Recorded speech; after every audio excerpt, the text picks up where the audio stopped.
কুল্লু নাফসিন জায়কাতুল মাউত। মৃত্যুর স্বাদ প্রত্যেকটা প্রাণীকে গ্রহণ করতে হবে। মৃত্যুর যন্ত্রণা থেকে কেউ রেহাই পাবে না, কিন্তু পাপিষ্ঠ আত্মার মৃত্যুটা এতটাই ভয়ানক হবে যা কল্পনা করাও যায় না।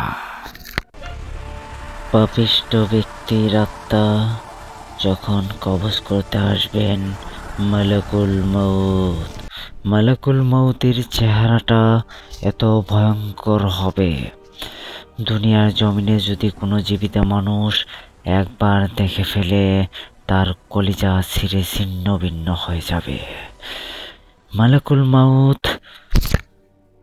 ওই ব্যক্তির সামনে এমনভাবে হাজির হবেন, ওই ব্যক্তির আত্মা লুকিয়ে পড়বে ভয়ে আর ছটফট করতে থাকবে, মৃত্যুর যন্ত্রণার স্বাদ গ্রহণ করবে।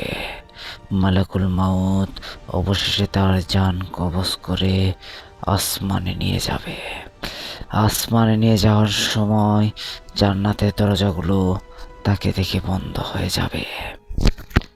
অতঃপর সেই ব্যক্তির কবরের আযাব এত ভয়ঙ্কর হবে তা কল্পনাও করা যায় না।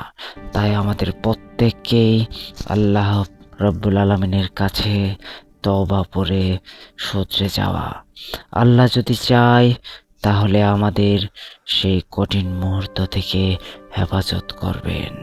সবাই আমিন। যাদের ভিডিওটি ভালো লেগেছে তারা সাবস্ক্রাইব করে পাশে থাকবেন। ধন্যবাদ।